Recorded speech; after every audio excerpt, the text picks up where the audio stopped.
Yeah, good. Well, good morning, everyone. And just to lead into this space of quiet and silence, I would say just close your eyes if you feel. That's what I'm going to do. Take a deep breath and let go. And trust that in this space of silence, the voice of love is taking over. And the way I'm aware that that is taking place is because of the peace in which I rest, or in which we all rest in this instant. So now simply let go, surrender, and trust. And the meditation begins.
Okay, slowly open your eyes and come back into the room.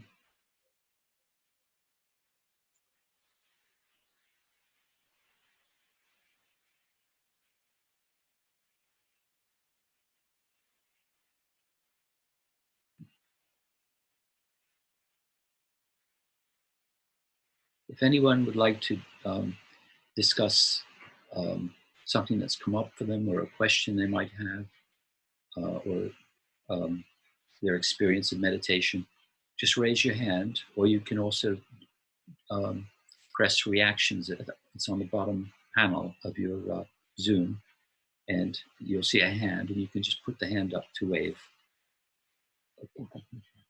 or you can send a chat. And I will unmute you. Nick, would you like to share? Yeah. If I had how loud this gong was going to be, you didn't have to say slowly open your eyes. I already am thinking for the rest of my life.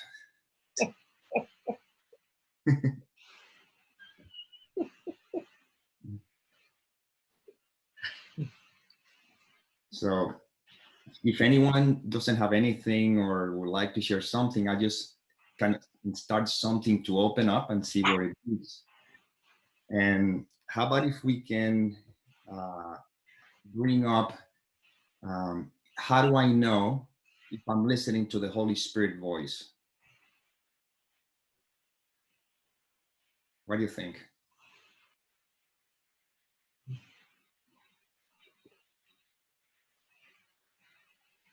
Does anybody would like to comment on that to see how you see that? How do you know that you're listening to the Holy Spirit's voice or the voice of wisdom, love, whatever?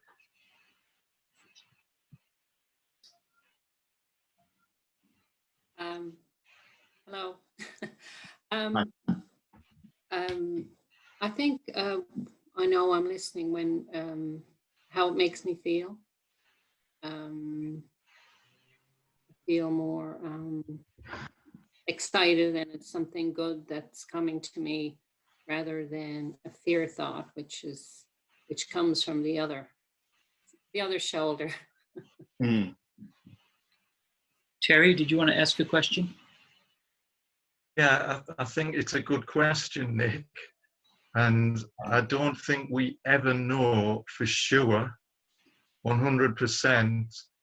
However, I agree with what our friend just said. I'm sorry, I missed her name. If I feel a warm fuzzy inside, tends to be around my solar plexus. When I'm acting, then I tend to know, I feel guided that I'm on the right course, if you like. However, if my actions or my words don't produce that kind of feeling, then I tend to discern that maybe I'm not on the right track. And that there is the so-called wisdom prayer, isn't there? You know, Lord, grant me the wisdom to hear you, if you like, you know, the courage to change the things that I can change, the patience to let things be. You know, there's a lot of stuff that there's nothing that I can do, and the wisdom, if you like, to know the difference. So I often apply that. I think intention is everything, and if I hand myself over and I kind of, with a degree of humility that I can say, Lord, guide me here, please guide me, then I think that I have to trust that I will be guided without ever quite knowing, if that makes sense. Yeah, that's, am I on the microphone? Yeah, okay. Yeah, that's, I asked that question because I thought it's wonderful, both of your comments. I'm going to share what I feel, or my you may call it, I don't know, comprehension, understanding, but it's just simply my way of having that experience, or seeing it, which is not the correct one or incorrect one. It's simply just something that I'm throwing up in the air. To me, exactly going in line with what you both said, I must know that I have to be in line with the Holy Spirit voice when I'm at peace. That's just, that's very, and at the same time, I've always noticed something very, very interesting, which goes in line with what you were sharing. I am always listening to the voice, or you would say I'm always in communication with the Holy Spirit thought system when I'm getting out of the way. What does that mean to me?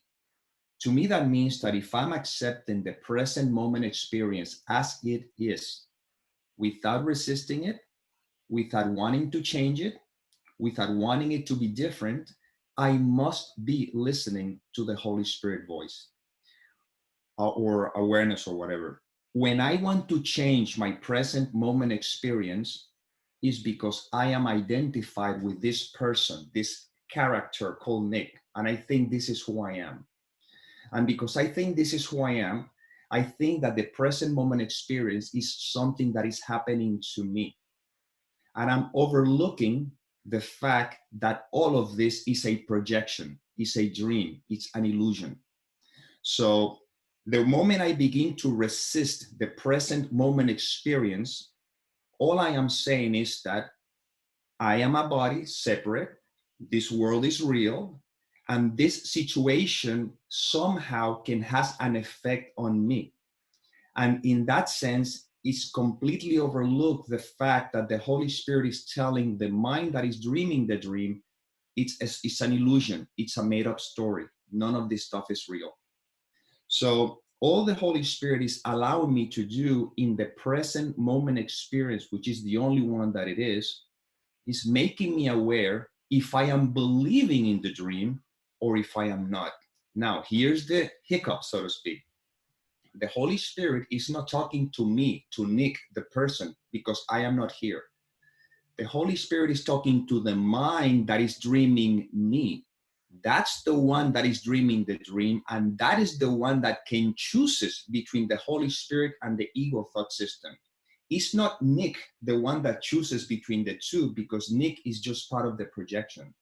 It's the mind that dreams the dream that chooses between the Holy Spirit or the ego. So what is the difference? When the mind chooses the ego, it believes in the reality of the dream. When the mind chooses the Holy Spirit, it does not take the dream seriously. That's the difference. So when I am finding that I'm in total acceptance of what is, then the dream is just a movie. It's a projection. It's just simply a happening, you see? But the moment I begin to react to the dream, it's obvious that the mind, not me, the mind is identified with the ego thought system. So a book like A Course in Miracles shows up in the dream, is still part of the dream, but the book is not talking to me. The book is talking to the mind that is dreaming me, because the mind that is dreaming me is believing that she is me, you see? So it uses the same illusions to bring the awareness back to the mind. So in a sense, I'm always in communication with the Holy Spirit because I cannot not be. All I have to be conscious, like you said over here on both of you, in a sense, is being aware if I am reacting to the dream, if I'm believing in it, or if I am not. And there's two ways of knowing if I'm believing the dream or not. And this is, to me, has been very important. When I'm experiencing pain, okay, it's very easy to say, I am believing the dream. But here's the trap. When I am experiencing pleasure and I want something from the dream, I am still believing in the dream. So the two are two sides of the same coin. Does that mean that there's anything wrong with enjoying what the dream might have to offer? No, there's nothing wrong with that, because there's no guilt here, because nothing is happening. But if I am not consciously aware of that, then, as you all know, behind every pleasure, it comes pain, because that is the nature of the dream. And that's why the Course in Miracles refers to as a child who's playing with a toy, in this case, a knife. What the Holy Spirit is trying to do is taking the knife away from the child. In this case, the knife is the dream, because the dream is dual and the dream has polarities. But if the Holy Spirit, if I'm identified with the Holy Spirit thought system, it's not that I cannot play with the toy. It's that I'm aware that it's a toy, and that I'm aware that there's nothing in there for me that has any value. And then, like everything, you play with the toy, but when it's time to let it go, you let it go like nothing. Because the ultimate toy that I'm going to have to let go is the body. You see, this is the first toy that I hang on to. So the Holy Spirit, what he's saying is that there's no reason to worry, nothing is happening. But if you want me to be the voice that speaks through you, the one that evaluates the dream correctly, all you need to do, as forgiveness says, forgiveness does absolutely nothing. It simply waits and judges not. And then all I have to be aware is that I'm living like this experience right now. This is an experience. If I withdraw the meaning from it, then it's just an experience. If I start giving it meaning, that is how the ego thought system takes the illusion and makes it real. So for me, I'm realizing that I'm always in communication with the Holy Spirit, not because of what I'm hearing specifically, not just because I trust that everything that is happening, it's happening according to what it's supposed to happen. I don't resist anything. I don't judge the experience. I don't want it to be different. I don't want it to change it. I trust that this is the scenario that life is presenting right now, so that I can be aware if I'm believing in the dream or not. Now, the question somebody could ask, is that mean that I cannot evaluate anything? No. It's very simple. Evaluation is what naturally happens all the time. Right now, evaluation is what led me to know how to use the computer, call Sharon and send her a message. Hey, Sharon, send me. That's all evaluation. Here's the thing. Here's the difference. Okay. When I am open to what is, the evaluation that comes through is what is going to happen in the present moment, and I'm at peace with it. When I am in resistance to it, then there's still evaluation, but that evaluation increases fear and increases guilt. So let me give you a practical example. Let's say, hypothetically speaking, I'm supposed to have this talk at 10 o'clock in the morning, okay? And I am just observing the process. When I turn the computer, let's say that the computer doesn't work. It's not working, okay? In that moment, the ego thought system evaluation says, oh my God, this is important. These people are going to freak out. What are they going to think about me? And I'm just going to try to fix the computer stuff. And I'm going to be panicking, making the dream real. The evaluation of the Holy Spirit is very simple. Okay, this is not supposed to happen. No big deal. Nothing happened. See the difference? Now, when I choose the Holy Spirit thought system in that sense, and it's not me choosing it, when that happens, what is the difference? That if this conversation was supposed to take place, the Holy Spirit, or I might feel inspired, evaluating to maybe do something about it that goes in accordance to the computer working.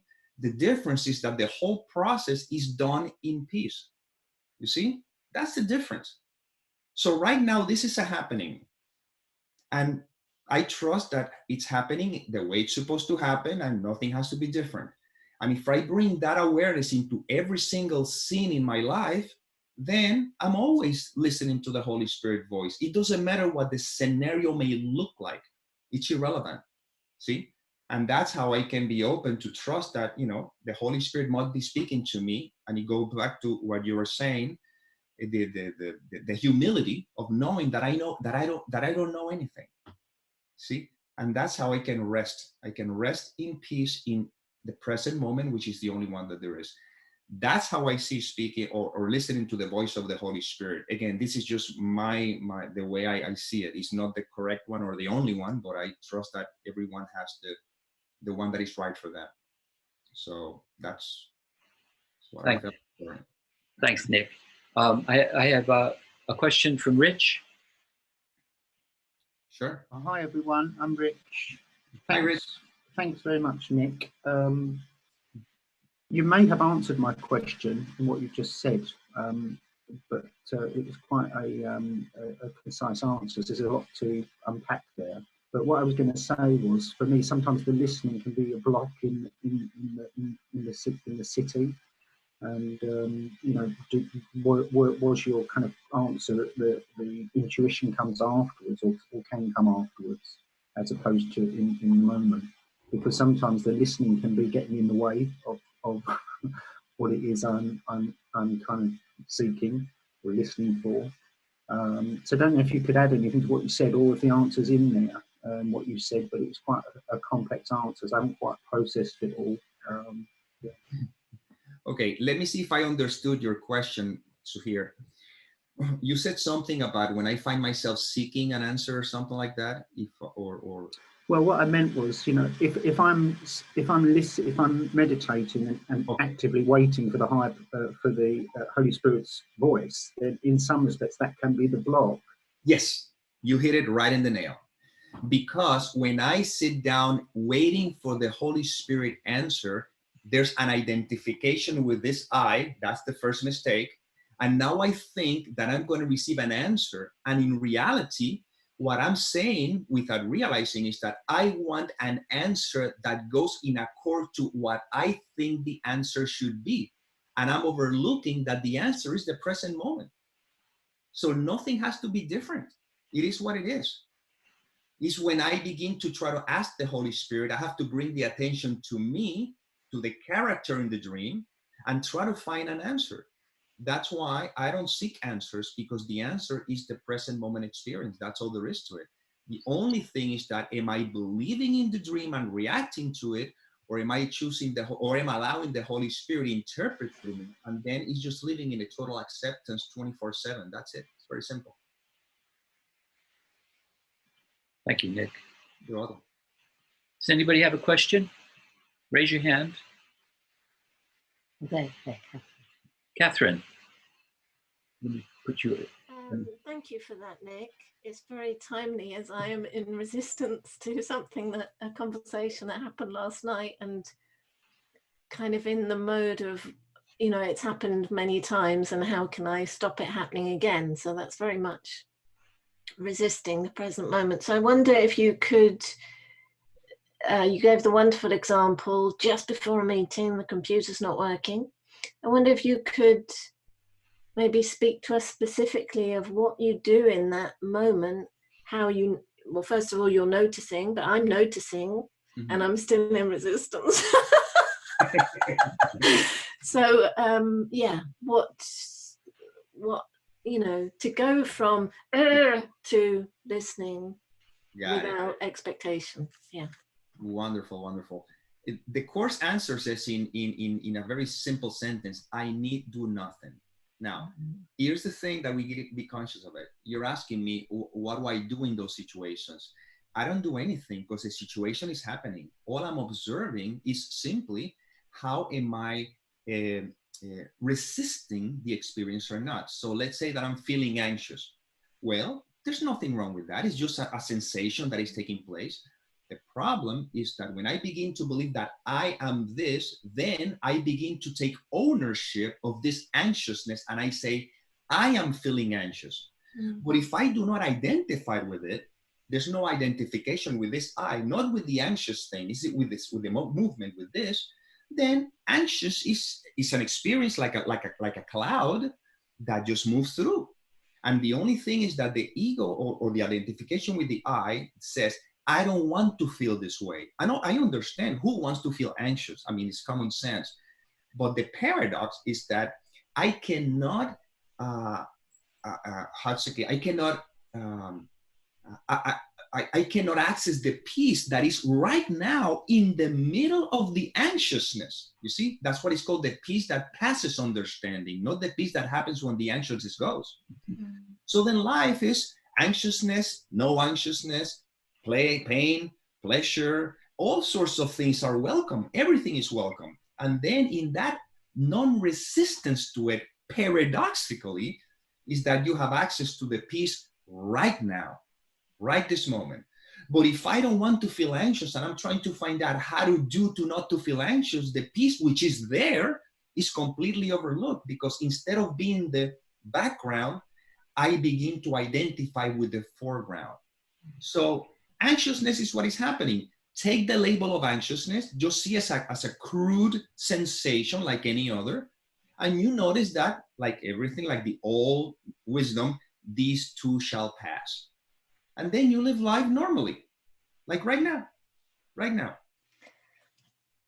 I love your answer, and I relate to the concepts, but I have trouble when it's, so in your case, in your example of the computer, it's a one-off. You know, you feel anxiousness, and I can relate to having experience of just letting that go.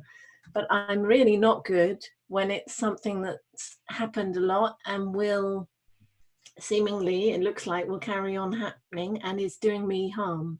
So then I kick in with, I have to do something about this. And there I've completely in identity with the me that doesn't want to be harmed again by it. So, yeah. Okay, let's do something here so we don't get so caught up, not confused. You are in identity right now thinking that you're there asking me a question. It's not that you're in identity when you have anxious and no. That's right now. When you wake up in the morning and you think that you're the one in front of the mirror brushing your teeth, you are in identity. So that's it. So that's it, it's given. You see, now the Holy Spirit offers me to live the experience that I seem to be living in a different state of mind. And the way to do so is that very simple. I know nothing. You know, if you want an answer from the Course in Miracles itself, you know, I'll give you one that I love to say all the time that comes from chapter 14 that says, let's see if I got it. I wrote it down and I need to find it. You know what? When your peace is disturbed, okay, here, check this out. Listen to this. It is not difficult to understand the reasons why you do not ask the Holy Spirit. Oh, that's not it, Jesus Christ. Man, I thought it, you know, the dream. You see, now this is funny because I had it really just in case, and apparently it's not supposed to happen. So now we can laugh at this instead of, oh my God. No, I was laughing at the Jesus Christ, which is totally appropriate, but yeah. Exactly. Okay, I think this is it. Okay. This is hysterical because I have it written down. I have it all, you know, and it's not showing up. So you know what? I'm not going to argue with it. There's a part in the Course in Miracles that says when your peace is disturbed, you know, when anything, something like this, just remember this. I do not know the meaning of anything, including this. Therefore, I do not know how to respond to it. And I will not allow the past, my past, to be the light that guide me now. Yeah. So all that is happening right now is that the only problem is not the anxious. That's not it. That's the illusory problem. The only problem, can I ask your name, please? Is that okay? Ask my name, Catherine. Okay. The only problem is that you believe that you're Catherine. That's all. Because you believe you're Catherine, obviously I believe I'm this body. This is who I am. And this identification will have all this different experience that the world illusion has. So the fear is not thinking that I'm choosing or not or whatever. The fear is that I don't want to let go of Catherine because I think Catherine is who I am. And that's instead of being the background, it's like the sky thinking I am the cloud. And the cloud is always changing. It's just taking a step back. But taking a step back, and this is the detail, is not something that I do. This is something that the mind itself does. So all we're doing here is not me talking to Catherine, because if Catherine asks a question, and if I try to give an answer to Catherine, Catherine cannot receive an answer because the answer is undoing Catherine. So these words are pointing, they're pointers. It appears that Nick is talking to Catherine. In reality, mind is talking to itself within two projections in the dream, so that the mind can remind itself that this is a dream, you see? So that's why the problem doesn't go to you and the answer doesn't go to you. The answer is the present moment experience when, again, I get out of the way. And getting out of the way means I know absolutely nothing. Now, the reason why the sensations tend to grab a hold of us is because if I believe that I am this body, what is the fear that everyone who believes to be a body has? Can you tell me what that is?